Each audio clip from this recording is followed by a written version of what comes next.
Hello students, last example discuss करेंगे हम exercise 4.2 से पहले वाला एग्जांपल नंबर 17। दिखने में थोड़ा सा खतरनाक लग रहा है बट एक्चुअल में आपको डरने की कोई जरूरत नहीं, बहुत ही इजी तरीके से अपन इसको क्लियर करेंगे। एंड नेक्स्ट अपन इसके बाद सीधे एक्सरसाइज 4.2 पे एंटर कर जाएंगे। देखो क्या कह रहा है ये। A conical vessel of radius 6 centimetre. आराम से फोकस करना। एक कॉनिकल वेसल है, आपके सामने एक कोन दे रखा है, ठीक है सर। ऑफ रेडियस 6 सेंटीमीटर उसका रेडियस है एंड उसका हाइट दे रखा है, ये टोटल आपको 8 है ना। तो मैं लिख देता हूं यहाँ पर radius and height of cone is, क्या हो जाएगा, इस इसको आप R1 नेम दे दो। R1 equals to 6 centimetre and इसको H1 नेम दे दो। ये हो जाएगा 8 सेंटीमीटर। ठीक है सर। आगे बोल रहा है फिल्ड विथ वाटर, और ये वाटर से भरा हुआ है। A sphere is lowered into the water and it's size is such that when it touches the sides it is just immerse. क्या बोला इसने?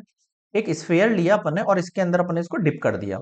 इस वाटर वाले कैन में अपन ने एक स्फीयर को क्या कर दिया, डिप कर दिया। जैसे ही इसको डिप करूंगा मैं, उतना डिप करो कि ये पानी के अंदर बिल्कुल घुल जाए, मतलब घुल जाए मतलब पानी के अंदर बिल्कुल लेवल के नीचे चला जाए। जैसे ही वो पानी के नीचे जाएगा, कुछ पानी ऊपर जाएगा। भाई ऐसे ही तो होता है। आप मग के अंदर वाटर लो, उसके अंदर मतलब फुल मग को भर लो एकदम ऊपर तक, उसमें आप कुछ भी चीज, कोई भी ऑब्जेक्ट पुश करने की कोशिश करो, कोई बॉक्स या कोई बॉल, उसको जैसे आप पुश करोगे उसमें से कुछ वाटर बाहर निकलेगा। इसका मतलब जो वाटर बाहर निकला है वो उतना ही वाटर बाहर निकला है जितना उस ऑब्जेक्ट का वॉल्यूम है। अगर उस ऑब्जेक्ट, यानी कि अगर मैं उसको एक स्फेयर ले रहा हूं, अगर उस स्फेयर का वॉल्यूम जो दे रखा है, मान लो 10 सेंटीमीटर क्यूब दे रखा है मुझे वॉल्यूम, तो मान लेना उसको जैसे ही मैं डिप करूंगा, डिप करने के बाद उतना ही वॉल्यूम बाहर निकल जाएगा। उतना ही वॉल्यूम क्या निकल जाएगा, बाहर निकल जाएगा। तो इस चीज को आप थोड़ा सा ध्यान देना। ठीक है सर। अब इसने क्या बोला है, its size is such that when it touches the sides of immerse what fraction of the water overflows, यानी आपको फ्रैक्शन निकालना है कि पानी जितना बाहर निकला और एक्चुअल के अंदर जो वाटर था कंप्लीटली कोन के अंदर, उसका फ्रैक्शन निकालना है दोनों का। ठीक है, तो करते हैं स्टार्ट। चलो थोड़ा फोकस करेंगे भाई। ओके ओके ओके, ठीक है। तो सबसे पहले क्या दे रखा डायग्राम, जो बुक में था वही मैंने बना दिया। आप चाहो तो सेल्फ बना लेना, कोई ऐसा इश्यू वाली चीज नहीं है। ये स्फेयर आया है इसके अंदर, है ना। तो सबसे पहले तो इस स्फेयर का रेडियस वगैरह मुझे निकालना पड़ेगा। मैं यहाँ पर इस कोन का, देखो कोन के लिए मुझे किसकी जरूरत है, 1/3 पाई स्क्वायर एच मिल जाएगा मेरे पास। ठीक है, मेरे पास कोन के लिए 6 है, 8 है। तो मैं एल निकाल सकता हूँ सबसे पहले यहाँ पे 90 डिग्री बना के। तो देखना स्टार्ट कर रहा हूँ मैं। In triangle A B M, या ए एम बी, आराम से, बिल्कुल आराम से, है ना, एकदम लाइट। ए एम बी अगर मैं ट्राइंगल लेता हूं बाय पाइथागोरस थ्योरम, अगर मैं इसमें लगाऊं, तो आपको पता है जो ए बी होगा, ए बी, उसका जो स्क्वायर होगा वो एक्चुअल में किसके, ए एम के स्क्वायर के प्लस बी एम के स्क्वायर के इक्वल होगा। फर्स्ट थिंग, ए बी कितना है मेरे पास ये मुझे पता नहीं है सर, और ए एम कितना है मेरे पास, ए एम है सर 8, और बी एम कितना है 6। 8 8 जा 64, 6 6 जा 36, 60 90 100, स्क्वायर हटा रूट लगा, और now we get A B is 10 centimetre. सबसे पहला पॉइंट, एक एक पॉइंट को मार्क करते हुए चलेंगे अपना ना। ठीक है, नेक्स्ट अगली चीज सुनो। ए भी निकाल लिया है आपने, ठीक है सर, निकाल लिया। अब एक चीज आप फोकस करना है यहाँ पर।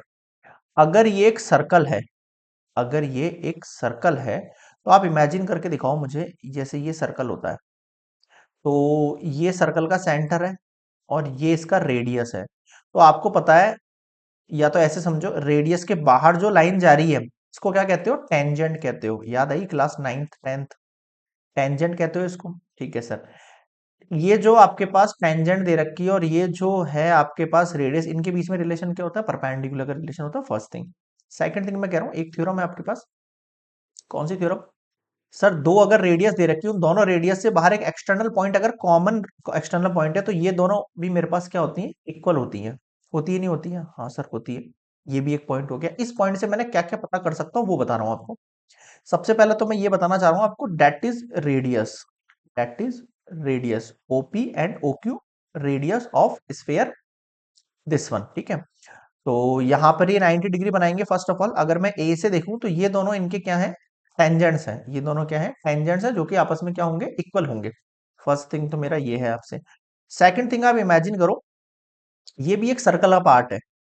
ये भी क्या है, एक सर्कल का पार्ट है। तो यहां से लेके यहां तक का जो पॉइंट होगा, और यहां से लेके मतलब ये जो रेडियस आपको दे रखी है 6 सेंटीमीटर रेडियस। अब आप देखोगे सर ये स्ट्रेट लाइन नहीं, ये स्ट्रेट लाइन नहीं है भाई। ये मैंने बताने के लिए आपको स्ट्रेट लाइन बनाई है कि ये स्ट्रेट लाइन रेडियस को जो है रिप्रेजेंट कर रही है, इसलिए स्ट्रेट लाइन बनाई है। तो आप देखो इसका जो पॉइंट होगा और इसका जो पॉइंट होगा, ये दोनों सेम होंगे या नहीं होंगे? हाँ सर, हो जाएंगे दोनों स्ट्रेट। ठीक है, फर्स्ट थिंग। तो मैं एक्सटर्नल पॉइंट वाली थ्योरम लगा सकता हूं। यहां पर कौन सी वाली थ्योरम लगा सकता हूं? मैं यहां पे कह सकता हूं बीएम जो है वो एक्चुअल में बीपी के इक्वल है, और बीएम 6 सेंटीमीटर है, तो ये भी 6 सेंटीमीटर हो जाएगा। फर्स्ट थिंग मेरा यहाँ पे ये कंक्लूजन है। इसका रीजन क्या दे रहा हूं मैं आपको, टेंजेंट्स फ्रॉम इक्वल, या फिर tangents from same external points, external point, tangents from same external point are equal. Tangents जो कि जिनका सेम एक्सटर्नल पॉइंट रहता है, वो आपस में क्या रहती है, इक्वल रहती है। तो मैं एमबी को बीपी को क्या मान रहा हूं, एक टेंजेंट मान के इसका मैंने वैल्यू 6 सेंटीमीटर निकाल लिया है।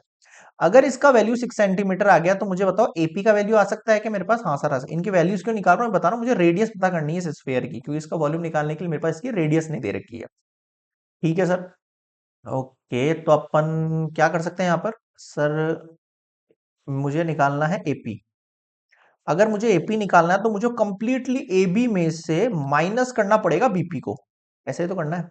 तो एबी कितना है, पूरा 10, और बीपी कितना है मेरे पास 6, तो ये कितना आ जाएगा, 4 सेंटीमीटर आ जाएगा आपके पास एपी का वैल्यू। ठीक है सर, ये आपका सेकंड पॉइंट हो गया। मुझे बताओ यहां तक किसी को कोई भी दिक्कत है तो आप बता सकते हो। नहीं है कोई दिक्कत, यहां तक सब समझ में आ रहा है? यहां तक पॉज कर कॉपी करना। अपन चल रहा है नेक्स्ट स्लाइड में। अब अपन आएंगे इस वाली रेडियस वाले पॉइंट पर। ठीक है, देखो नेक्स्ट वाली में मैंने इसको आर मान लिया है ना। लेट आर टू, है ना, आर वन तो अपन ने इसको मान लिया था। Let R to be the radius of sphere, sphere का रेडियस। तो ये अगर सेंटर पॉइंट ओ है तो मैं कह सकता हूं OP equals to O Q equals to R to denote कर सकता हूं। मैं इसको कर सकता हूं, नहीं कर सकता हूं? हाँ सर कर सकते हैं। अभी अभी अपन ने एपी निकाल लिया है। ठीक है सर, निकाल लिया है। मुझे बताओ ओ ए पता है क्या अपने को? ओ ए पता है क्या अपने को? सर नहीं पता इस कंप्लीटली में से, लेकिन अगर मैं ओ एम को माइनस कर दूं तो मेरे पास ओ ए का वैल्यू आ जाएगा। बताओ आएगा नहीं आएगा? हाँ सर। यहां देखो, यहां पर 90 डिग्री बन रहा है कि नहीं बन रहा है? पता है नहीं है, ये भी एक थ्योरम है आपके पास, कि जो रेडियस रहता है और एक्सटर्नली जो आपका टेंजेंट रहता है, उन दोनों के बीच में रिलेशन क्या रहता है, 90 डिग्री का रिलेशन रहता है। क्या रिलेशन रहता है उनके अंदर? 90 डिग्री का रिलेशन रहता है। आया समझ में? ठीक है सर, आगे बढ़े। Okay. अब नेक्स्टली मुझे क्या करना है, ये ओपी फाइंड करना है। एक्चुअल में ओपी मतलब रेडियस निकालना है हमें। और यहाँ इसका जो रिलेशन है ये 90 डिग्री हो गया मेरे पास, यानी कि मैं यहाँ पे पाइथागोरस लगा सकता हूँ, नहीं लगा सकता हूँ? हाँ सर बिल्कुल लगा सकते हैं। अब मुझे पाइथागोरस लगाने के लिए यहाँ पे तीन चीजों की जरूरत है। एक तो ओपी की जरूरत है। ठीक है सर, ओपी मैंने मान लिया है आर है। और मुझे एपी की जरूरत है। एपी अभी मैंने पीछे फाइंड किया था, मैंने कितना निकाल लिया था, 10 - 6 4 निकाल लिया था। ये मैंने कितना निकाल लिया था, 4 निकाल लिया था। देखो ये मैंने कितना निकाल लिया, 4 सेंटीमीटर निकाला है ना। ओके, नेक्स्ट मुझे निकालना है ओए। ओके, अब मेरी बात ध्यान से सुनना, एक बार और फोकस करेंगे सभी स्टूडेंट्स। ये जो ओपी है जिसको आपने रेडियस माना है, यानी आर टू माना है, ये जो ओक्यू है जिसको आपने रेडियस माना है, और पीछे आप चलोगे तो देखो इधर नहीं, इस साइड देखो, इस साइड। भाई कोन के अंदर जब ये फिट कर रहा है तो ये उसके लास्ट पॉइंट पर लाई करेगा। कहने का मतलब मैं क्या कह रहा हूं, समझो मेरी बात को, फील करो। मैं ये कह रहा हूं ये आपका वाटर लेवल है, ये आपकी बॉल है जो नीचे आ गई है। अब जो ये बॉल नीचे आई है, तो इसका जो लास्ट का पॉइंट है और बॉल का जो लास्ट पॉइंट है, दोनों सेम ही तो होंगे। हाँ सर, इमेजिन करो इसको, 3D में इमेजिन करो। ये एक आपका कोन का वो बेस है, बॉल का नीचे वाला पॉइंट है, यहाँ पर बॉल यहाँ पे टच हो रही है। तो जो बॉल का ये जो पॉइंट होगा, बॉल का जो सेंटर पॉइंट होगा, वो जैसे लास्ट तक जाएगा, तो ये भी तो आपका R2 ही कहलाएगा, यहां से लेके यहां तक का पूरा पार्ट। अब आप कहोगे सर ये पार्ट बड़ा हो रहा है इससे, अरे यार ये बड़ा नहीं है पार्ट, ये एक्चुअल में छोटा ही पार्ट है, बट ये एक्चुअल में वो इस तरीके से राउंड दिख रहा है ना आपको, इसलिए आप फील नहीं कर पा रहे हो। ये एक्चुअल में प्लेन सरफेस है, ये पूरा क्या है, प्लेन सरफेस है ऐसे ऊपर। इसके ऊपर बॉल टच है यहाँ पे, अगर बॉल यहाँ पर टच है तो फिर बॉल में और उसमें कोई गैप नहीं है, बिल्कुल बराबर है। वो यहाँ पर तब डायग्राम दिखाने के लिए आपको यहाँ पे गैप शो करते हैं अपन, है ना, ताकि आपको रेडियस एंड ऑल सब कुछ दिखा सकते हैं, बस कि यहाँ पे कोई गैप नहीं है बॉल और इसके बीच में। तो मैं क्या कह सकता हूं, जो आपका ओपी, ओक्यू और ओएम, एक और डाल लो आप यहाँ पे ओएम, एक और डाल लो आप यहाँ पर ओएम, ये तीनों आप R2 मान सकते हो, मान सकते हो नहीं मान सकते हो, ठीक है सर। अब आगे सॉल्यूशन करूं, बिल्कुल। अब देखो मेरी बात सुनो, इन ट्राइंगल ए पी ओ, ये ट्राइंगल एक पाइथागोरस है इसमें, बिल्कुल sir. In triangle A P O by Pythagoras theorem, मैं क्या कह सकता हूं, 90 के सामने वाला हाइपोटेनस होता है आपका, ठीक है सर। ए ओ जो है का स्क्वायर वो किसके इक्वल में हो जाएगा, एपी के स्क्वायर के प्लस ओपी के स्क्वायर के, ठीक है। अब मैंने एक चीज फाइंड करनी है इधर, अगर मुझे ओ ए निकालना है या एओ निकालना है मुझे, है ना, अगर एओ निकालना है तो मुझे एएम में से, किसमें से, एएम में से माइनस कर देना चाहिए ओएम को, कर देना चाहिए क्या, बिल्कुल सर। और एम जो है वो पूरा कितना हाइट दे रखा था 8, और ओ एम की वैल्यू अभी मैंने इसको R2 मान लिया है, तो मैं एओ की जगह 8 माइनस R2 का होल स्क्वायर कर दूं, बिल्कुल। एपी जो है अभी अभी अपन ने 4 निकाला था, देखो एपी का वैल्यू 4 सेंटीमीटर, और ओपी जो है ये भी अपन ने अभी अभी R2 माना है, और इसका भी होल स्क्वायर, फ्रॉम इक्वेशन 2 मैं लिख रहा हूं एपी इक्वल्स टू 4 सेंटीमीटर, ठीक है सर। अब आप यहाँ पे a माइनस बी का होल स्क्वायर लगा दो, एक सेकंड थोड़ा सा साफ लिख देता हूँ इसको, a माइनस बी का होल स्क्वायर क्या होता है, पहले ए स्क्वायर, फिर बी स्क्वायर, फिर -2, फिर a, फिर b equals to 4 plus R2 का स्क्वायर। इसको सॉल्व करो, देखो R2 का स्क्वायर और R2 का स्क्वायर ये तो कैंसिल आउट हो गया, यहाँ कितना बच गया, 8 8 जा 64 माइनस 2 8 जा 16, R2 इक्वल्स टू 4। इसको वहां भेजो, इसको यहाँ भेजो, 64 में से 4 जाएगा तो 60 बचेगा, और इसको यहाँ भेज देंगे तो हमारे पास कितना हो जाएगा, ये पॉजिटिव का 16R2 हो जाएगा। अब मुझे बताओ यहाँ तक समझ में आ गया क्या, देखो यहाँ पे a माइनस बी का होल स्क्वायर लगाया, ठीक है सर, ए स्क्वायर को सॉल्व किया मैंने यहाँ पे, फिर बी स्क्वायर को सॉल्व किया यहाँ पे, फिर -2, 2 8 जा 16 होगा ना ये, हाँ 2 8 जा 16, हाँ सही लिखा है, ये आ गया आपके पास 4, ठीक है ठीक है ठीक है, सही है, ओके है। के एक मिनट, ये स्क्वायर रह गया है यहाँ पे यार, है ना, जब भी देखो ये वैल्यू जो है ऐसे कैसे आ रही है, 4 का स्क्वायर 16, ठीक है, ओके। तो मुझे क्या करना है, 64 है ये वैल्यू, एक सेकंड यार, हाँ भाई देखो, 8 8 जा 64, 2 8 जा 16, R2, और यहाँ पर 4 4 जा 16, 64 माइनस 16 करूंगा और इसको उठा के इधर लेके जा रहा हूँ मैं, है ना। 64 में से आपको क्या करना है, 16 लेस कर देना है, कितना हो जाएगा, 40 में 6 गया 8, और ये हो जाएगा 48, 16 R2 3। अब आप यहाँ देखोगे, क्या देखोगे भाई, कि हमने R2 की जो वैल्यू है वो 3 सेंटीमीटर निकाली, यानी कि दिस इज, ये थर्ड पॉइंट है ये हमारा, this is radius of sphere निकाल लिया हमने 3 सेंटीमीटर। मुझे बताओ यहां तक किसी को कोई भी दिक्कत है तो बोल सकता है, नहीं सर कोई दिक्कत नहीं है, आगे बढ़ सकता हूं, बिल्कुल। अब देखो आपके पास कोन के लिए सारी चीजें और स्फीयर के लिए भी सारी चीजें, अब मुझे डायरेक्टली क्या निकाला, व्हाट फ्रैक्शन वाटर ओवरफ्लोस, डायरेक्टली निकाल रहा हूं मैं, ठीक है। यहां तक पहुंच कर कॉपी करना, फिर देखो नेक्स्ट में मैं लिख रहा हूं यहाँ पे fraction of the water overflow क्या होगा, एक्चुअल में फ्रैक्शन निकालना है आपको, तो पहले तो मैं लिखूंगा जो स्फीयर का जो वॉल्यूम दे रखा है वो, यानी कि वाटर जो बाहर निकला है वो वाला, वॉल्यूम ऑफ स्फीयर, ठीक है। वॉल्यूम ऑफ स्फीयर मतलब वाटर इमर्ज्ड आउटसाइड, जो वाटर आपका पास आउटसाइड निकला है वो, और उसको डिवाइड कर दूंगा टोटल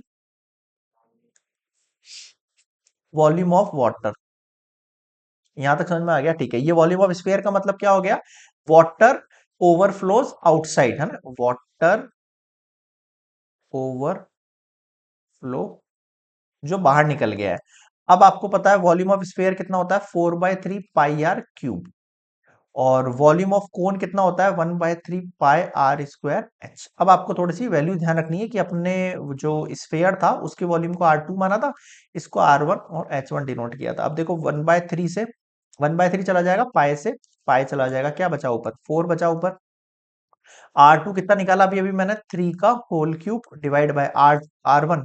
कोन का जो टोटल वॉल्यूम दे रखा था, कोन के अंदर रेडियस कितना दे रखा था आपको, 6 का स्क्वायर, और हाइट कितनी दे रखी थी, 8। ठीक है, इसको सॉल्व कर सकते हैं अपन, यहीं सॉल्व कर लो चलो।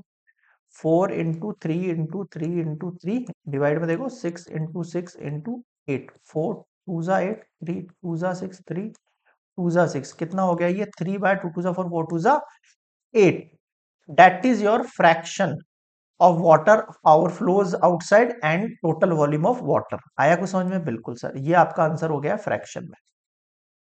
और इसी के साथ हमने कंप्लीट कर लिए एक्सरसाइज 4.2 से पहले के जितने भी एग्जांपल्स हैं। किसी को कोई डाउट हो तो कमेंट्स में जरूर बताना, एंड वीडियो पसंद आए तो यार please like share and subscribe. मिलते हैं नेक्स्ट सेक्शन में एक्सरसाइज 4.2 के साथ, तब तक के लिए गुड बाय।